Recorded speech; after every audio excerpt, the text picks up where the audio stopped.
All right, here we go. Breaststroke. Unbelievable. Yeah. So you know the breaststroke going And the side there. stroke. Okay, that's incredible. So I have this theory I tell people all the time. I say that life doesn't happen for you or to you, it happens for you, right? And these things all, it's amazing that the guy who ends up killing the most evil person of our time, of the modern time, ends up in the SEAL program by mistake, by default, because of a girl. If you figure this,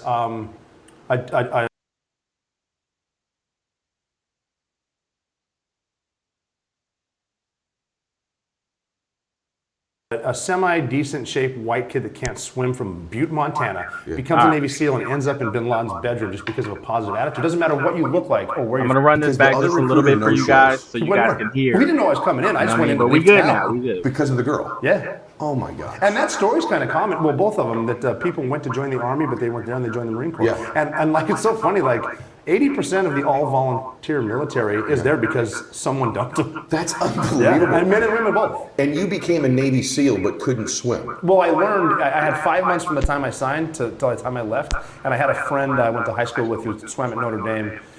I ran into him by luck too at the pool. He was like, I've never seen you at the pool before. What's going on? And I said, I just joined the Navy, and I'm going to be a SEAL. And he goes, oh, not like that, you're not. And he taught me like the breaststroke. Unbelievable. So you know the breaststroke going And the side there. stroke. Okay, that's incredible. So I have this theory I tell people all the time. I say, Yo, go figure. A Navy SEAL that didn't know how to swim. Like, he went into being a Navy SEAL not knowing how to swim, guys. That's actually nuts. That's nuts. that life doesn't happen for you or to you, it happens for you, right? And these things all, it's amazing that the guy who ends up killing the most evil person of our time, of the modern time, ends up in the SEAL program by mistake, by default, because of a girl. If you figure this, Because of a semi-decent shaped white kid that can't swim from Butte, Montana, becomes a Navy SEAL and ends up in Bin Laden's bedroom just because of a positive attitude. Doesn't matter what you look like or where you're from. You can do anything. Just keep your head in it. Avoid the negativity. Oh my God. That's it. Oh my God. And that's proof. I mean, I call my book The Operator, not because I'm calling myself the operator. I'm talking about the life of the operator. Every Ranger, every Green Beret, every Navy SEAL, and the stories are similar. And it's the two things are positive attitude, sense of humor. Sense of humor. I did notice that about you right when we met too. Like I got to say one thing about this book, The Operator. Like, if you have not read it, I have, but if you've not read it, this is something. Once you start reading it, it's just the truth too. Like, you cannot stop reading this book. I mean, it's because it's actual real stuff. I mean, I read the book in a day, and I'm telling you, like, I was trying to get rid of other appointments. I had to finish reading this book. So get this book. I had a similar experience. My wife Jessica talked me into reading the audiobook too, because she said no one can tell your stories. You have to do it. And as I'm in the booth, they can hear every gurgle. And I'm reading this book, I remember thinking, this is a pretty goddamn good book.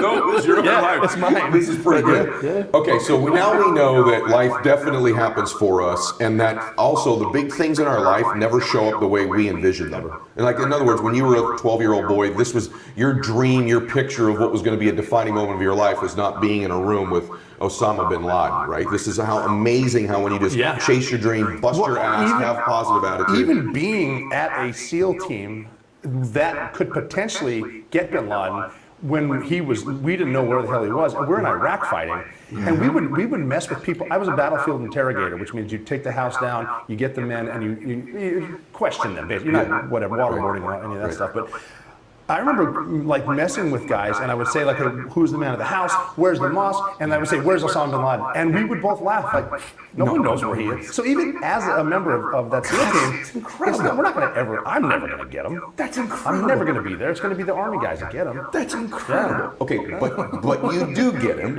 So let's walk through that for a second. Okay, because you talk about preparation, positive attitude preparation. So you start to. Did you know when you were prepping that you were prepping for him? They told us about 3 weeks before we left that it was bin Laden. And that was one of the coolest things because at first they started off with, they called us, we were all on our, we just finished a deployment. I think it was my 12th combat deployment. And we were on a diving trip in Miami. And we were always good about that too. After deployment, after war, we would do a training trip, but it was always a good deal, like diving in Miami, climbing in Vegas. Right. Shit like but that. the diving in Miami, by the way, the other thing about being a SEAL, I just want to say, you don't like sharks. I respect them now. I had a run-in with one time, and that's enough. But no, I mean, for sure.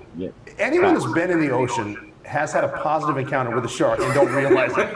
They're out there. And they don't mess with you. They really do. It's usually by accident or a juvenile, a young great white. The problem with the great white is he's curious, and if they bite you, I use the word devastating. Unbelievable. Like, are you listening to this? Like, it's unbelievable. I've never been attacked by a shark. I've seen it. But, Okay, so you're prepping. so we're diving in Miami, and they Crazy, called crazy. the senior guys back. Okay. So I was one of them. My number 2 was, and my boss was there.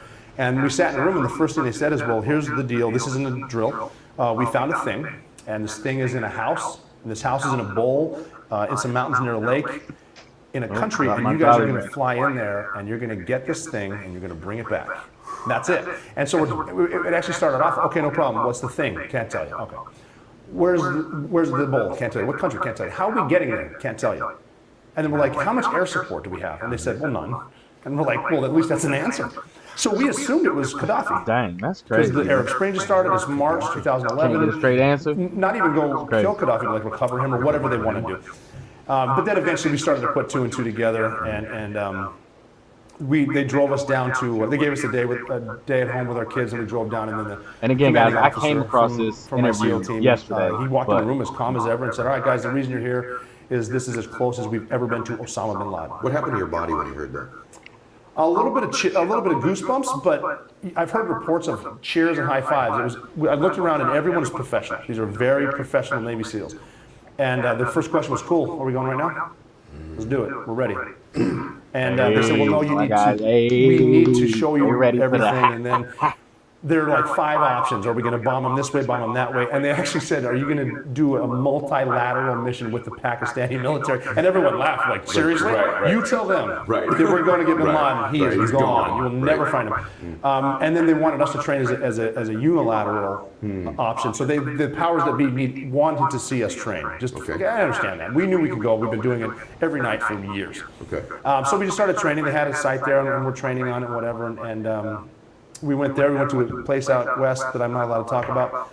And then we forward launched to Jalalabad Airfield just in case the president gave us the green light. And President Obama was really cool about it because there was one person that was sure bin Laden was there, and she was the famous 3-letter agency woman. Yes. She was funny, Yes. and she was just 3-letter awesome. agency She would be woman. like, Yeah, I know who that is. 100%, he's in this house on the 3rd floor. Why are don't. we going now? Really? He's there. Is she the same as you see her in the movie? Yeah, looks a little different, yeah. attractive, but different. Personality. Oh, total. Okay. Jessica Chastain nailed it. Okay. But but President Obama was one, and he was just cool later. He said, "Look, after hearing about your training, I wasn't 100% sure he was there, but I was 100% sure you guys could go in, find out, and come back." Oh my gosh! And that's why we got the. How long was the prep? How long was the training, the prep before you? Blur 2 up weeks. out of 2 it. weeks.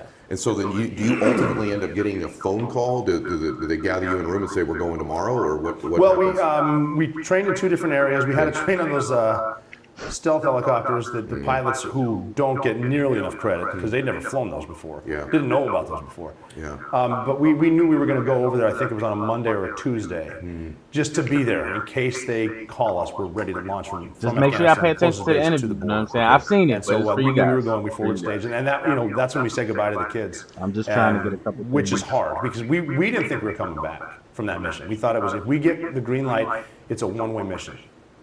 So let's talk about that for a second. You thought you were going to die. Yes. The fact that you knew you were going to die. I knew we weren't coming back. And your teammates also know this as well. Yes, right? everyone was to the Why point. did you know that? Was this because there's Well, going to be? we don't know if the technology works. We don't know how good their air defenses are. Maybe the young kid that's very aggressive is on the radar that night. There are no checkpoints. People don't understand when you do a long-range helicopter mission, there are usually checkpoints to refuel. There are none of those. So we have to be exact with the pounds of weight that we have. So we get shot down. If anyone's going to blow himself up and his entire family, when the team's in the house, bin Laden will do it. Yeah. Martyr himself and his entire family. Definitely. We run out of fuel, and there's 23 guys in Pakistan. We invaded them. We have nowhere to go. We end our lives in a Pakistani prison. We don't know what's going. So, but we accepted it, and the way that I always explain Gosh, those this- are not great scenarios. No, but we're going because I had a guy on the team that actually he ended up being the guy that was in front of me going up the stairs, the last set of stairs that said, "Don't get me wrong, I'm going, 100% going on the mission, but I have to say this out loud to hear it. If we know we're going to die, why are we going?" What did you say? So we had a conversation, a bunch of us, and what we decided was the best way to put it into perspective is we're not going after bin Laden for fame. We're not going after bin Laden for money. We are going for the single mom who dropped her kids off at elementary school on a brilliant Tuesday morning, and 45 minutes later she jumped to her death out of a skyscraper because that was a better alternative than 2,500 degrees Fahrenheit inside. Her last gesture of human decency was to hold her skirt to her knees so that no one could see her underwear as she killed herself.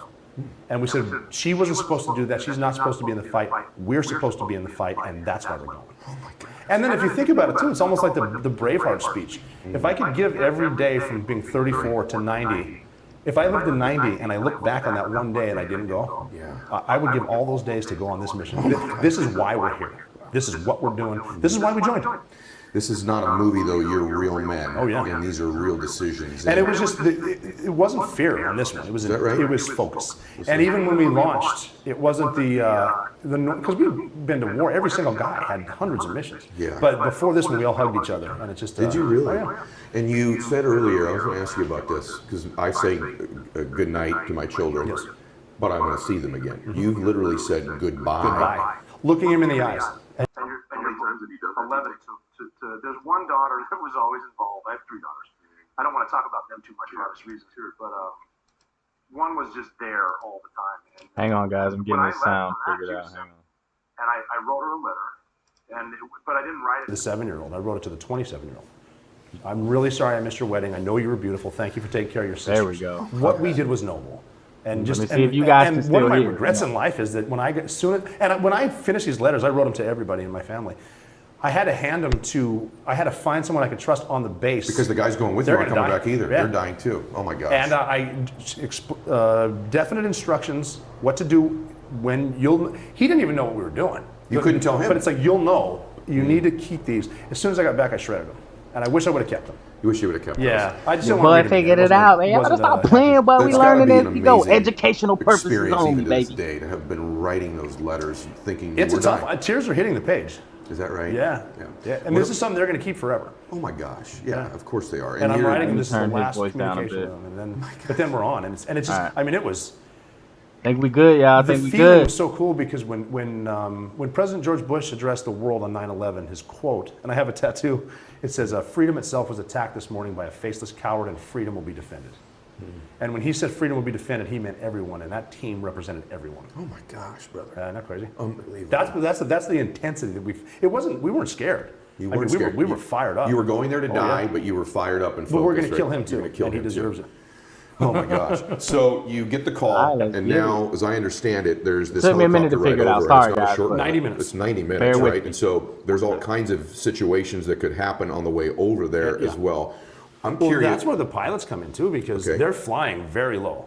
Okay. And they're flying technology that they're not, they've flown helicopters. They're the best 4 pilots in the world. In the world. And Army, I'll give Army a shout out. They have the best helicopter pilots in the world. That's what I love about the military too. The best Air Force in the world is the U.S. Air Force. The second best Air Force is the U.S. Navy. The U.S. Army. It's awesome. Yeah. They're the smart guys. They're the guys that need to get us there. And we're in back. And what's really unique about this team is guys have been in combat so much, we realize you got to get rid of the noise. Get rid of the stuff that doesn't matter. Like getting shot down, you worrying about that will not stop it. So knock it off. So guys fell asleep. true. Guys fell asleep on the ride to bin Laden's house. My God. Yeah. Oh my God. And you talk about focus and sleep. I'm asleep. Wow. Guys That's put their crazy. iPods in, chilling. I was counting. You Zero, counted. 0 to 1,000, 1,000 to 0. And now that I've read enough about military stuff, not being a military person, that's actually something kind of the senior guys pass down sometimes to junior guys. Did you learn that from I somebody? learned it on my own as a sniper in Kosovo. Because right around 9/11, we were in Kosovo. There was obviously stuff going there in Bosnia. And sniper's not really a great word, but we were observing different areas. So basically you're hiding and you're looking through a scope for 4 hours on, 4 hours off. And as you're looking, 4 hours of looking, it's like I just count. You count. Yeah. Okay, so did you not then eventually sort of repeat that phrase to yourself too? Well, I did because that's how I remembered it. Was we were 80 minutes in and we banked to the south, and I was just like 456, 457, 458. Freedom itself was That's attacked this crazy. morning by a faceless. I don't know how I remembered it. God bless you, man. And Yeah, so then that's when it sort of sunk in. It's like, So I got something with the I'm store. That's actually how I on be this doing that mission. shit too. I'm a That's when cigarette it smoker. sunk in. So yeah, we're going. He after definitely them. smokes And then it cigarettes. got better because we opened the door at 2 minutes out. The air crew did. Yes. And that's other people that don't get credit. They put their butts in the seat too. Yeah. The air crew guys, we wouldn't have figured the doors out. These guys did it. So they open the door and then you see the city and there's lights. This is a resort town. There's a Okay. golf course. Is that So right? it's And it nice. sort of hit me and I was like, this is some serious Navy SEAL shit we're about to do. Oh my God. Yeah, and then everything was great and then it all hit the fan.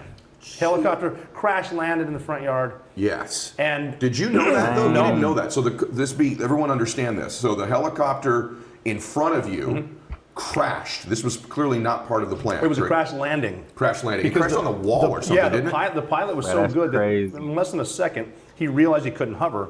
Then he realized if he tries to power up, he explained this to me, I'm not Yeah. a pilot, that if he tries to power up, it's going to roll and everyone dies. He knew if he spun it, he could put the tail on the wall and pin it to the That's ground. unreal. And he did That's it like unreal. Yo, if you guys are liking this interview by Ed Wyatt so far, hit that like button. It only takes a second. It's not gonna affect you guys. Or hit the dislike button if you don't like it. You know what I mean? But again, I appreciate it. Subscribe to the channel if you're new. I greatly appreciate you guys. Let's run it. Saved everyone's life. That's unreal. You know what's funny too is we'd practice fast roping, which is they put the rope out, you slide down like a fireman's pole, so much that like my tendons were done. Yeah. We practiced fast roping more than I've ever trained. The only person to fast rope on the Bin Laden mission was the pilot, because when he crashed it, he had to get the rope and slide his ass down. Oh my God. Yeah. But That's so crazy. that happened, and then our pilot saw that. We didn't. Yeah, you didn't know. We but he didn't knew. know, and so our plan was they were going to put our snipers and our dog Cairo outside, and then they're going to put us up on the rooftop. Yes. And we knew our team would be coming from the bottom, we're from the top, we're going to get him. That way he can't get out. That's the perfect plan. Okay. Right. Never happened. Never Our happened. pilot saw that, and as we were going to lit, he put right back down. And just because of the effective communication, nonverbal communication, I guess we're getting out here. I remember putting my right foot on the ground and saying, I guess we start the war from here. My gosh. And then we go to the northeast corner. We knew That's the place inside and out. It was crazy, nice y'all. that we That trained is so much because we knew crazy, everything y'all. about it. Yeah. We knew there was a double door on the northeast corner, so we went over that. Our breacher took I think a 7-foot charge of C6, put it on the door, and he blew it, and it opened like a tin can, but there's a brick wall behind it. So it's a fake Yep, door. yep. And the Wow. breacher actually said Fake failed breach. doors, This is baby? bad. And I Look, said, no, Bin this is Laden good. ain't clean. That's a fake. Yeah. He's in there. Why is it good? Oh, it's good because that means They're he is faking here. a door. He's there. That means this dude's here. And it was funny. We talked about sensitive humor. We joked about crap like that. Like, what if we get in the house and the hallway gets smaller and smaller and smaller, and also the door's this big, and you're like, Bin Laden, Yeah. you know, But Wow. there's not a lot of that going on. So on the way over, there's no rah-rah session on the way over. Everyone's getting in their Not at all. focus. They're sleeping. They're We're counting. going to, I had one of my guys say, no, I'm not nervous. We do this every night. We fly somewhere, we fuck with some people, we fly back. He just goes, this is a longer flight. Okay, so this door's the wrong So door. then when we got to this point, we heard the helicopter saying, we thought they were saying -1 going around, -1 going around, meaning they came into hover, and this -1, we're -2, and they took fire, so we thought they were going around, racetrack, Okay. reattack, but what they were saying was -1 going down. down. So we said to them, Not going around. because we thought they were flying. Going There's down. there's a carport is what we called it, another double door that we knew worked because the imagery showed them driving in and out of it, and we said, all right, we're going to blow the carport now. Okay. And they said, don't blow it, we'll just open it. The other guys, because they're inside now. But we didn't know that, and it didn't Okay. make sense. Okay. And the door opened, and a thumb comes out. Now, this is another point in life. It didn't make sense why they're there, but that doesn't matter because they're there. We'll just let's deal with the problem. We'll talk about it later. Worrying about how this happened, we're just here. That's crazy. So we start going in. Yo, that is None crazy. of us, well, I didn't, and a couple other guys on the helicopter. We didn't know they crashed, but they're in there. So we start, now my guys have been in gunfights. They already killed 3 of the terrorists before I got in there. And I was fortunate because of my position now. I'm in the back. I have a front row seat to the coolest mission in modern history. Yes. So we go in and we're looking down a long hallway. We're in Bin Laden's house. Yes. And we're like looking around for bombs and stuff. When's it going to blow up? Yes. But I was so impressed. My guys were so cool. No one cared about the bombs. They're doing their job. And I remember thinking how cool they are, and then just thinking slow is smooth is fast. Watch these guys work. And as I'm thinking this, Wow. I ducked into a room to look down the hallway because don't stand in the Right. hallway. They'll shoot down the hallway. Yeah. The they'll guy probably next to me hit you. said helicopter crashed. And now I'm thinking, we had 2 big helicopters, 2 Chinooks, 45 minutes behind us, full of other SEALs, Okay. in case we need to, whatever. Yep. So I'm assuming they crashed. They got shot down because they're not stealth helicopters. So Okay. I said, what helicopter crashed? And he goes, bro, our helicopter crashed in the front yard. You walked right past it. Wow. And as I'm Dang. processing this, one of our snipers from my helicopter, he was running around the entire compound to keep a perimeter. He had a dog with him and a dog handler. And he got to that famous spot where the tail is hanging Yes. over. Yes. And he came over the radio, and he didn't know it crashed. And he said, guys, be on alert. They are definitely ready for us. They have a training mock-up of our super secret helicopter No in the front yard. way. And there's a pause. No way. And the boss goes, no, you jackass, that's ours. We crashed. No And way. he comes over and goes, yeah, that makes a lot more sense than yeah. Hold on. So basically, the other team that was in there was another guy that was surveilling the perimeter, and he sees the helicopter that they first came in that they actually crashed in, but he thought that it was a practice simulation that Bin Laden had for his team to practice like scenarios. But that's funny. Anyway, let's run it. My God. And I'm in the house like, what are we talking about It's right crazy. now? And so you're hearing this, you're Yeah. looking down this hallway. Yeah. Probably at the end of that hallway somewhere is Osama bin Well, Laden, down the right? hallway is going to be a stairwell. A stairwell. And- What's your heart rate right now? Fine. We're good. Are you serious? Yeah, we'd been in. Because of your preparation? Well, yeah, we'd been in so many fights before. It's like you didn't really get adrenaline. You're more aware, but it's just more exciting. I'm not scared.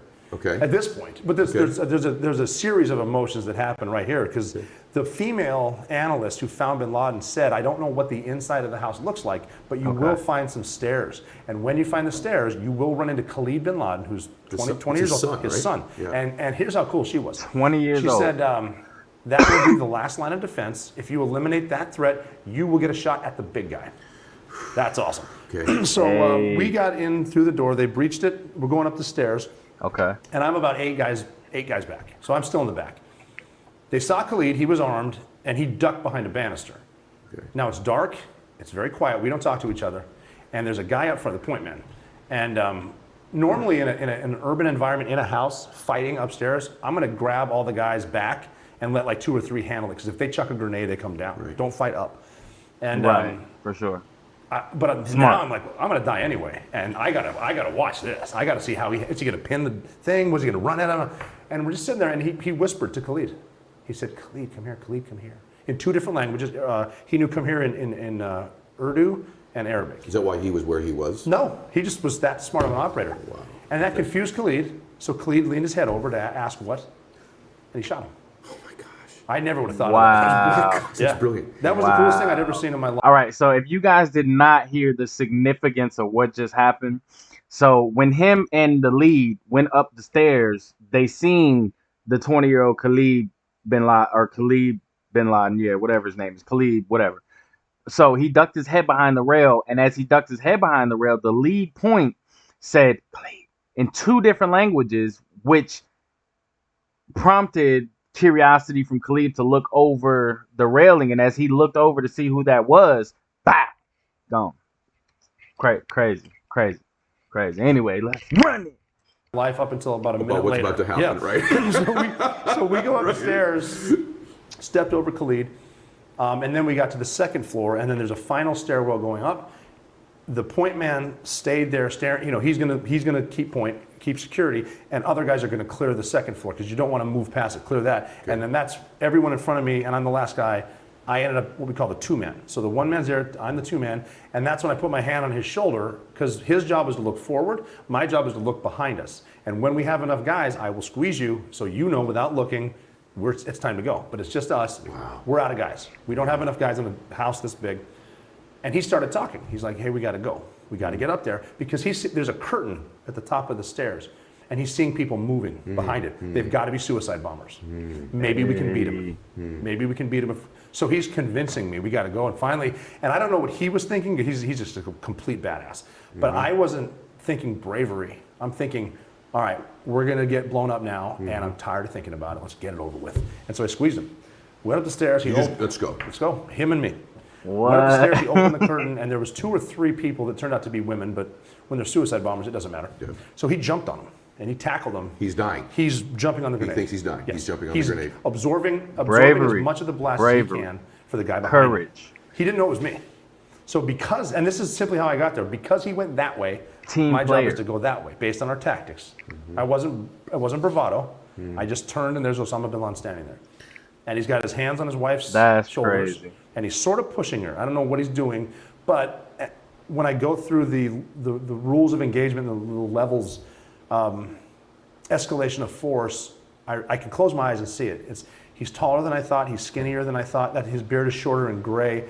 That's his nose. That is bin Laden. He's not surrendering. He's a threat. I need to kill him. And the way you handle, and I've gotten a little criticism about, well, you shot him in the face, and what about recognition? People that say that, and I've never dealt with a suicide bomber. I've dealt with suicide bombers very fast, very sudden, loud, scary, and permanent. So I shot him in the face twice, shot him again. And I moved his wife. Why do you have his hands on her shoulders? I don't know. I don't know if he was using her as a shield. I don't know if he was confused. I don't know. That is weird. But I moved his wife to the bed to sit her down. And when I looked over, his 2-year-old son was standing there. And as a father, I remember thinking, this poor kid has nothing to do with this, and he shouldn't have seen that. So I picked him up. Oh my gosh. And I put him next to his mom, and other Navy SEALs are now coming in the room. And that's when it hit me. So I'm standing there, and a buddy of mine saw me, and it's kind of depicted in the movie. It's pretty funny. He came up to me and he said, "Are you good?" And I said, "No. What do we do now?" I'm like in a daze, and he said, he laughed, he smiled, this big smile, and he goes, "Now we go find the computers. We do this every night." And I went, "Yeah, you're right. I'm back. Holy shit!" And he goes, "Yeah, you just killed Osama bin Laden, man. Your life just changed." Oh, wow. So that was that. And then we get back to work, and it was just awesome because how cool the guys are. It's not like, hey, this guy killed bin Laden. No one cares. No one cares. We got him. We got him. But then the emotions were not bravery to let's get it over with, to complete shock, to now we might live. We might get to see our kids again. Wow. That So, is crazy. yeah. Y'all That's the hearing first time this? I've had a chance. Y'all hearing this? So we gathered the stuff. They had about 3 offices in the second floor. We're gathering everything from anything electronic, smashing hard drives or smashing towers with hard drives, anything. And then we put him in a body bag. Myself and 3 other guys walked him out. You walked him out? Yeah, we carried him out. Can we go back for a Sure. second? I just want to ask you, when you shot him, I'm just curious, there's this moment, so it's him. Yeah. You've got your finger on a trigger, I suppose. Is there can you remember, can you process, was there any emotion at that time, any thought in your mind, or are you just executing what you've been prepared to do? I was, I had a feeling he was off to the right when I turned. And when I saw him, had he had no shirt on and surrendering, he's getting taken alive. Yeah. But there is such suicide bombers have, terrorists have less than a second to convince you not to kill them. Of course. And it's one of those things. It's a different dynamic. You get into a rush at that point, does your adrenaline finally kick in these moments, or are you just executing It was what you're just prepared doing to what do? we do. The emotions came, 10 seconds later. Okay. Okay. So, Right. So you're like, we might get out of here. Yeah, now let's find the stuff as quickly as we can and leave. Okay. So we're finding stuff. We brought him out. You carry him out of there. Yeah, we actually carried him out and put him at the feet of the sniper who initiated the fire, rescuing Richard Phillips, which is really cool. And then I remember actually running back in the house and saying, guys, it is time. We have got to leave. Forget about the women and children. Let's go. Because we had the guns with us. We took the guns that we found. Okay. And then we get on the helicopters. And when we got out there was a dude that was tweeting, a Pakistani dude. He's outside live tweeting, and I forget his name, but you can still see it on the internet. Okay. And he's saying stuff like, why are the Pakistanis doing military drills on a Sunday night? No way. And I'm looking at this guy, his face is lit up with his phone, and normally in a combat zone, Iraq, So they were so covert that the Pakistani actually thought that the Pakistani themselves were running the drill, when in fact it was us over there sneaking in, doing what we gotta do, you know what I'm saying, and getting the, you know what I mean? All right, run it. Afghanistan, if someone's outside of a target with a phone out, Yeah. you shoot them because they're setting off a car bomb. Yeah. But I looked at this guy and I'm like, they have no idea we're here. No way. So then we get in the helicopters and we fly out. It's not the same helicopter. That No, brought it's a you over different one. there. Now, the guys that I talked about that I thought got shot down came in to get us, which is awesome. Okay. SEALs getting SEALs. Yeah. So we get on the helicopter. I'm sitting on top of getting the sniper with the Captain Phillips thing. Well, he was cool too because he had a problem dealing with that something that high profile after he killed. There's jealousy in there with guys at that level, and I kept telling him, man, you were a hero. Don't listen to the negativity. You're a hero, and like I would always give him Don't Copenhagen. listen I to used to him. dip at the Yeah, time. dip. So now I'm laying on top of him, and I'm still processing what just went down. He hands me Copenhagen and says, hey, have one of mine. Now you know what it's like to be a hero. That's unfreaking believable, and then brother. the SEAL next to me from the other SEAL team that came to get us, I know him well. Crazy. He's from Manhattan. And he asked me the first question that every Navy SEAL asked when they found out about the mission. He said, who got him? And I said, I did. And he said, on behalf of my family, thank you. Oh my God. Now we're flying out. And you realize we got 90 minutes. And you're still in their airspace. Well, we just took off. Right. We have 90 minutes. Yeah, you're in Pakistani airspace though when you're flying out, right? But if we cross the border in 90 minutes, we get 50 years of life. So we take off, everyone starts to watch as no one's talking. You're just looking at your watch. 10 minutes. It's been 20 minutes. It's been 30 minutes. It's been 40 minutes. And then you start to think of like the no-hitter you're watching get pushed to Yankee Stadium, top of the sixth. I'm not going to say anything, but 50 minutes, 60, 70, 80. And then I love sports analogies. Yeah. It's like Miracle on Ice when you can hear the crowd counting down when the Americans are beating the Russians. Yeah. Lake Placid, 10, 9, 8. And then the pilot came over the radio, as cool as pilots are, and he said, all right, gentlemen, for the first time in your lives, you're going to be happy to hear this. Welcome to Afghanistan. My God. So then we cheer, and then we get back. We land. The other guys came in because they had to stop and refuel the other stealth bird. They land. We're all there. No one's hurt. Oh my gosh. I had a brief talk with the. Here's my one problem with the movie, Zero Dark 30. At the end of the movie, they have the woman that found him go up to the body, and she gets emotional and she cries and she leaves. That's not what happened. Okay. We get back. I'm talking to the point man. We kind of debrief each other on. And for those of you who don't know what my man's is talking about, he's talking about the movie Zero Dark 30. If you haven't seen that movie, Zero Dark 30, check it out. Super good movie. He's explaining how this part was actually different than it was in the movie. So, run it. On what the hell happened on those stairs, because it's him and me. Yeah. And then he goes, well, hey, there she is. He goes, you need to give her something because you own this. This is what he said.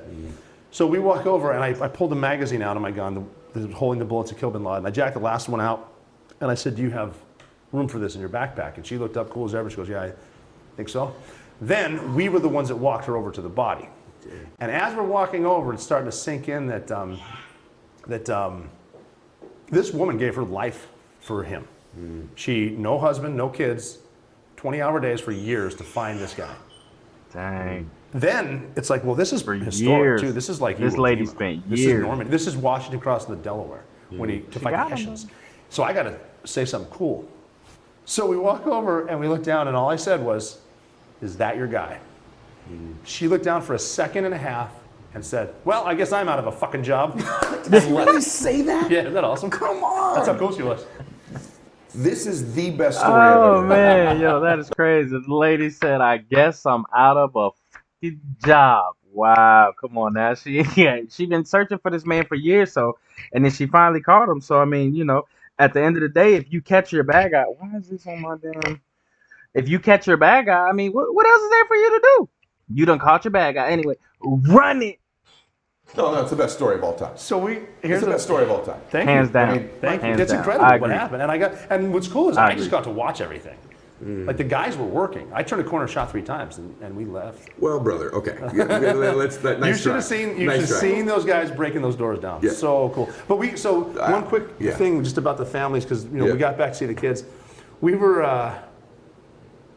a year to the day after the Bin Laden raid. I had my kids at Great Wolf Lodge, which is a water park. Yeah.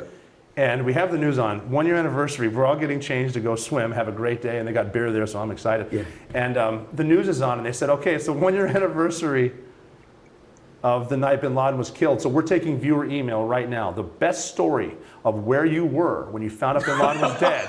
Come on. Tell us. And my daughter flipped out. She goes, oh my God, Dad, you've got to email them and tell them you were in his bedroom. I was in the bedroom. Yeah. Oh my gosh, brother. That would have been it's- crazy. Look, That would've I've been sat crazy. across from a lot of people, and I've heard a lot of stories. I mean, even look at our guys. It's just like, it's just unreal. And the way you is. tell it with such incredible humility is just beyond belief. And I Oh, understand thanks. clearly that this would not Super have happened humble. just with you. It was Oh, no, obviously super all humble. the preparation, the intelligence, the team building, all of those things.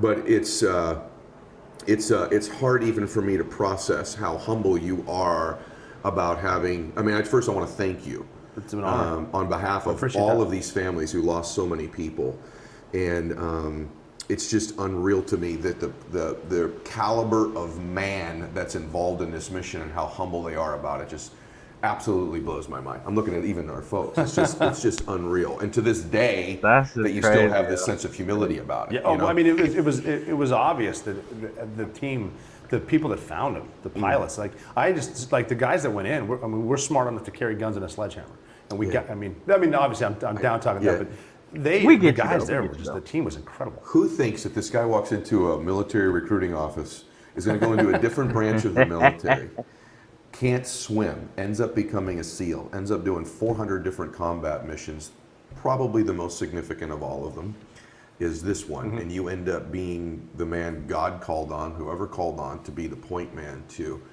end this man's life is just unfreaking believable. It's a crazy story. It is. It's to the point now too. It's like Crazy story. There's no way we did that. I just know the Come story. on, guys. Yeah. Crazy story. Is that what it is for you? Yeah, but how did that happen?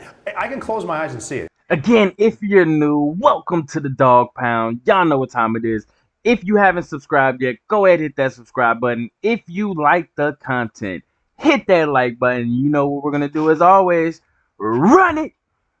And I can see Osama bin Laden anytime I want. I can close my eyes and smell the stairs, what it was like going up that last few steps of life, but then getting life after. When you squeeze this man, you're probably dying. Yes. Right? We're going to go up there and blow up. They're going to blow us up. They're waiting for us. They're baiting us in. That's when they're setting off the houseborn improvised explosive device. This is it. I'm done worrying about it. It's interesting for me. It's a bizarre takeaway of the things I'm listening to your story. And obviously I can't relate to any of it because I'm not that caliber of a man. My emotions wouldn't be as calm. I don't have your preparation. I don't have your mindset. I don't have your background. It's interesting that the point that still gives me fear as I hear the story, and I'm just gonna, maybe no one's told you this before, is just a regular guy, right? Is now he's dead, right? My fear level almost increased there, oddly. So like you were executing a plan prior, now he's dead. The part that you said that, we might really live, that was the part where, just for me, my fear went up like, now we're in this house, clearly this event's taken place, probably someone knows this has been happening. Yeah. There's a clock ticking. Yes. Then I'd be afraid when I got on the helicopter. Oh yeah, because that 80-minute ride. Now the unknown's happening too. I have heard stories, and again, probably classified. I don't know the truth, but I've heard stories that they did have air support. Helping us get back. We didn't know that. You didn't know it. I knew there were jets on the border, but that's not going to help us back here. But I think if an American and an F-15 lights up a Pakistani guy in an F-16, I think that he'll turn around. But I don't know. But let's take away some lessons from all of this. It's the best story I've ever heard, and thank you for sharing it with me. I feel blessed that I'm with you. Thank you. I mean that. Can I ask you some hard things? Oh, absolutely. I'm just curious of your. Oh, that's the best time. I'm curious of your opinion of a few things, and I've just always wondered this. Are you? I did not know that you showed her his body. That's fascinating to me. When I heard the whole story of what happened there, the part of me that went, that sounds odd to me, was the fact that he was dumped in the ocean afterwards. Yeah. Can you confirm that? Yeah, do you not know? We gave him in Bagram Airfield to some of our Army counterparts that brought out and put him to sea, and I've seen the coordinates. I wasn't there for the burial, but I have heard from people that it definitely happened. And so you believe that story? Oh, yeah, 100%. I believe it. Okay. It's just interesting why we would do that, because they said they didn't want a shrine to bin Laden, but if you do a little research and realize he was a Wahhabist, they don't do shrines. They don't do names on anything, because you do not have a shrine to false idols. It's just Allah. They don't. That's why you can't even draw a picture of Muhammad, because he's not Allah. He's a messenger. Right. And that's so that I don't know. Now we That's do have crazy. pictures. I didn't know that, but There are a lot of pictures, and you learn something every in a day. file cabinet in Langley, and I really hope they get released. Is that right? Me too. So someday, at some point, that won't be classified They stuff, will. and They somebody will. will see it. Okay. Yo, drop a comment down below if you want to see the pictures of Osama bin Laden shot in the face twice. I want to see that. Yeah, it may be gruesome, but I really want to see it just because, I just want to see, the pictures. I don't know. It's weird, dude. Run it. Okay. Someone will need to get elected. Yeah. Or something at the show. Okay. But they'll definitely, and I mean, I've seen the Somebody pictures. need to get elected. I And know that's people when they're gonna in show the Congress who have seen the pictures. Okay. They're there, they're real. The body thing, I just simply because I didn't see it, but I know what happened. Okay, you know what happened. And then the second thing I'm just curious about, this is a hard question because, and I'm not going to debate you on it or anything like that. I'm just curious of your opinion because You and I were talking off camera about our political beliefs. We both have some really conservative beliefs and some pretty liberal beliefs. Yes. Both of us do, Yes. right? We're not one way or the other. But I'm curious that the story that you hear is that there was probably some enhanced interrogation stuff that may have led to the Yes. intelligence. Do you believe that's Yes, true? I know it is. That is true. Yeah.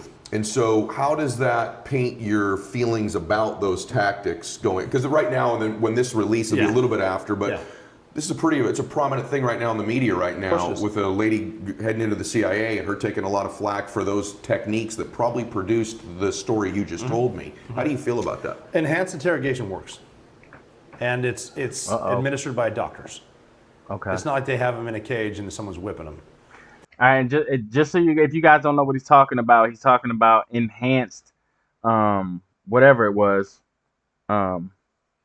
but we'll get back to that in a second. Let's go. They're stress position, sleep deprivation, and waterboarding. Okay, that's SEER school for us, survival, evasion, resistance, escape. They teach you what it's like. And the thing about waterboarding not being torture is that as soon as you decide, it all ends, and there's no damage. It just really, really sucks.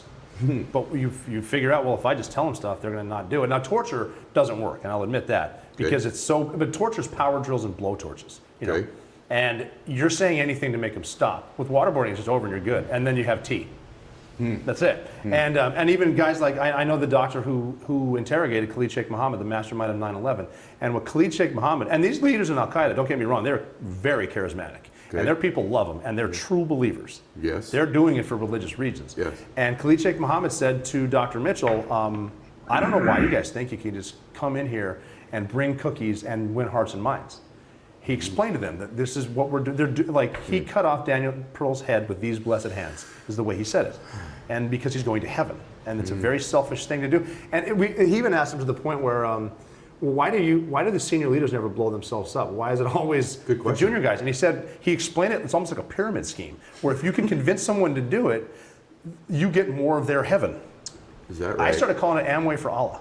Oh Something like that. But he's like, we Allah, believe. This is what, and They actually believe this. yes, but waterboarding works, and it led to Bin Laden. And had they captured you while you were there, So just so we got this straight, so what they did was they actually caught a Pakistani person or whoever it was that knew, was involved in some kind of way, shape, form, fashion in Bin Laden's entourage, waterboarded them, got the pertinent information that they needed, and was able to find out the direct location of Osama bin Laden, which triggered the lady that works for the 3-letter agency to, give the go to President Obama to, run the strike or whatever. But run it.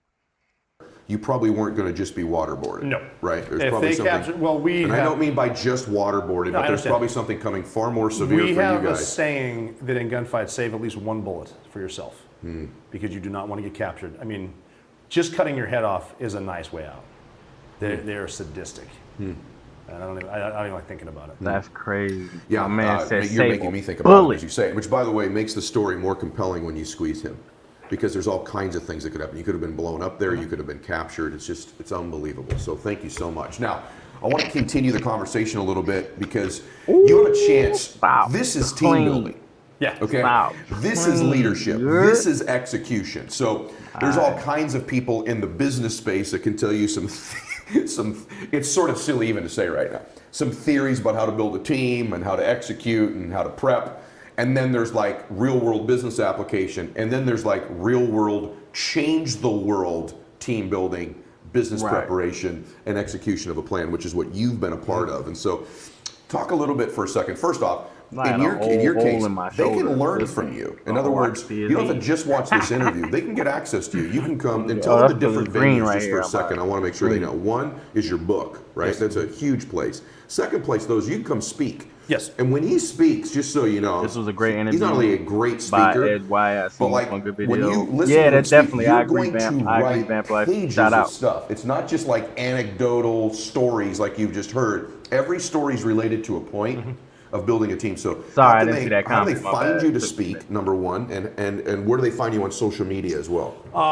I work with leading authorities out of Washington, D.C. So it's leading authorities, I believe, or lauthorities.com. Yep. Leading authorities Google search will do that. RobertJO'Neill.com, because if it's not a keynote presentation, and I do stuff like I show up for workshops or Yes. even dinners just to stand around and talk. So robertjoneal.com is there. And then the social media is the funny one. If you guys want to, it's Mikuya, Mchoyah, and the reason it's Mikuya is because in SEAL training people say Hooyah. Yeah. You stop saying it when you're done with training, just like shipmate. I love the word shipmate, but you say it all the time. Okay. But anyway, Mikuya is the Irish Hooyah. O'Neill's Irish, and Mikuya is the Irish Hooyah. And some buddies of mine convinced me to get on Twitter just because the 7 of us could mess with each other and tweet stuff out with 7 followers, and then my name leaked. Was killing bin Laden. I woke up with like 15,000 followers. That's it's so like, crazy. All right, I guess I'm keeping Mikuya. Okay. And by the way, it's entertaining and informative social media too. You need to follow him. Yeah, by the way, it's more entertainment than anything. I would agree with that. This is informative. That stuff's more entertaining, but it's awesome. I use it on long flights to keep myself entertained. It's so good, and your content. Like for me, you know, I've been in this space for a long time. For me to honestly tell you, like I really learn things when someone speaks. I really learn things because I believe, like if I go to a gym, I want to be trained by someone who's fit. I've always think it's funny when I go to a gym and the trainer there isn't in shape themselves. Yeah, or I want a business mentor, but they're not successful or wealthy themselves. Like show me your results. I think we can safely say that you understand leadership, team building, and execution of a plan and preparation. And that was just because of my mentors that I had working places. Because I would even the first few gunfights I was in, watching my senior guys. Senior Navy SEALs, how cool they were, and I was like, well, I want to be that cool. So I want to do what he does. I want to learn from him. What are his habits? And what is different about? Let's be real for a second here. Take the humble hat off. Marcus Luttrell, yourself, the SEAL who was in front of you, any of the SEALs on this raid, any of them anywhere. What? Because you know those guys, and then you know other guys. You went to high school with a really good dude, right? Okay. I do. What's the difference? The difference is. I think the thought that every day I get to go to work with people who are better than me, and I'm not going to undermine them. I'm going to try to beat them. And a lot of these are complete alpha guys, but they knew that it was important as a team to be nice to each other, be good to each other. I had bosses. 2 things. One of my bosses would say is he'd say please and thank you. You don't need to say that in the military. And he would always say nobody ever worked for me; they worked with me. And just that's the mentality of a team. That it's Good almost concept. like it's weird because guys do get credit for stuff, but as long as you don't care who gets credit, as long as the team succeeds, that's kind of the mentality. And guys show up on time, stay late, and the gear's always right. They're meticulous. Meticulous. You think that's a big difference? That is. Well, I mean too with the Captain Phillips raid. Yeah. That team had never done a rescue. We were designed to rescue since 1980, so over 25 years it had never been done. And the snipers that took those shots, 3 days prior were in their beds in Virginia Beach. And their guns didn't need to be sighted in for the most difficult shots of their lives, but their guns were sighted in for the most difficult shots of their lives because they were prepared. It might happen. I mean, it's a long weekend. We've never done, it was my birthday when we left. I mean, I'll just take a day off and take care of my gear on Tuesday, but we didn't do that because that's a shortcut. Let's talk about that for a second. I want you to picture this because these are humans. So you hear the story, and it is a movie, but it wasn't a movie when it happens. He's like a real man. He has real family. He had a real upbringing. He has real insecurities, real weaknesses and strengths, even fears, right? So he's a real person like you, right? And so he's been able to achieve extraordinary things in his life. I want to take this moment now for you just to picture this for a second. Tell them the story, and I love this, about where you were and what you were doing, because it humanizes this, I think people see you, and I think they think, I'm just not like him. And there are things about you that you've built that are muscles mentally and physically you've built that are different than other people, many of which you're not even aware of, because it's who you are now, right? But he's also a father. He's a husband. He makes mistakes in his life. Oh yeah, right. He's all these different things. Tell him, just picture this. You guys have all probably seen the movie Captain Phillips, right? So he was a part of that. I just want you to picture. I was telling y'all earlier on. Yeah, he's part of that whole James Bond movie. You think this stuff is sort of bizarre. It doesn't really work this way. And then just when you picture this, tell him where you were and what you were doing when you got the call to go do this. It was my birthday, April 10th, and it was Good Friday. Okay. And I'm at my daughter's Easter tea party at her preschool, in a buffet line with sailors and Marines who have kids in the class, and we're getting cookies and cupcakes for them. Getting cookies and bringing and them cupcakes. tea. And I was walking over to my daughter when I got the message that it didn't say it like this. We had a code, but that Captain Richard Phillips had been taken by Somali pirates, and you guys are going right now. Dang. And we'd been selling. Well, again, guys, if you guys do want to see the full video, link will be in description below to this exact video if you guys are interested. Again, thank you guys so much for watching today. If you guys are new, go ahead and subscribe to the channel. Hit that like button. Again, I love you guys. Thank you guys so much for tuning in. I will be going live again in a little bit. I'm going to be doing some streaming on a game that I like to play called Scavenger. So if you want to, please feel free to tune in. I'll see you guys there. Shout out your boy Dingo, aka C's. Shout out to Dog Pound. You know what it is if you hit that subscribe button. Till the next one. You did. Yes, sir.